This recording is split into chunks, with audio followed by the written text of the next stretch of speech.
যারা জীবনে একবারও কেক বানাননি তাদের জন্য আজকের রেসিপিটা মাল্টা কেক। আমি তেমন ভালো কেক বানাই না, কিন্তু এই কেকটা যতবারই বানাই ততবারই পারফেক্ট হয় আলহামদুলিল্লাহ। হ্যালো এভরিওয়ান, আসসালামু আলাইকুম। কেমন আছেন সবাই? আশা করি সবাই ভালো আছেন। আল্লাহর রহমতে আমরাও আলহামদুলিল্লাহ ভালো আছি।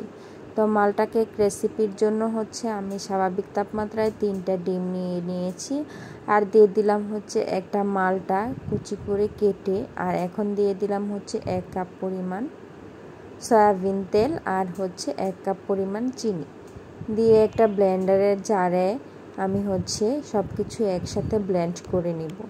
এই তো দেখতে পাচ্ছেন সব কিছু একসাথে ব্লেন্ড করে একটা বোলের মধ্যে তুলে নিয়েছি। এখন শুকনো উপকরণ দিয়ে দিব। এর মধ্যে দিয়ে দিলাম 1 কাপ পরিমাণ ময়দা, আর দিয়ে দিলাম হাফ টেবিল চামচ পরিমাণ বেকিং পাউডার। এখন একটা হ্যান্ড উইক্সের সাহায্যে ভালো করে সব কিছু একসাথে মিক্সড করে নেব। এই তো দেখতে পাচ্ছেন সব কিছু একটা বোলের মধ্যে আমি মিক্সড করে নিয়েছি। এখন আগে থেকে একটা কেক মোল্ডে আমি তেল ব্রাশ করে নিয়েছি। এখন আমি ডোটা দিয়ে দিব। অল্প কিছু ডো আমি দিয়ে এখন মাঝখানে দিয়ে দিলাম টুটি ফুটি, আবার সবটুকু ডো দিয়ে উপরে কিছু টুটি ফুটি দিয়ে নিয়েছি। এখন চুলায় আগে থেকে আমি একটা প্রেসার কুকার বসিয়ে নিয়েছিলাম, একটু গরম করে নিয়েছি। এখন একটা স্ট্যান্ড বসিয়ে এর মধ্যে দিয়ে দিলাম কেকের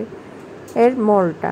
এখন আমি প্রেসার কুকারে ঢাকনাটা দিয়ে প্রায় 30 মিনিট মিডিয়াম আঁচে বেক করে নিব। এই তো দেখতে পাচ্ছেন কেকটা মাশাআল্লাহ খুব সুন্দর হয়েছে।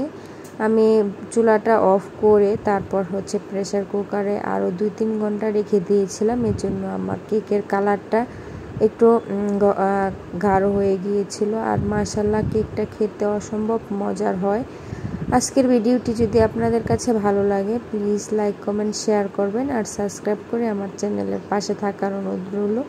আবারও চলে আসব অন্য কোনো ভিডিও নিয়ে। ততক্ষণ পর্যন্ত ভালো থাকবেন, সুস্থ থাকবেন এই কামনা করে আজকে এখানেই বিদায় নিচ্ছি। দেখা হবে আবার নতুন কোনো ভিডিওতে। আল্লাহ হাফেজ।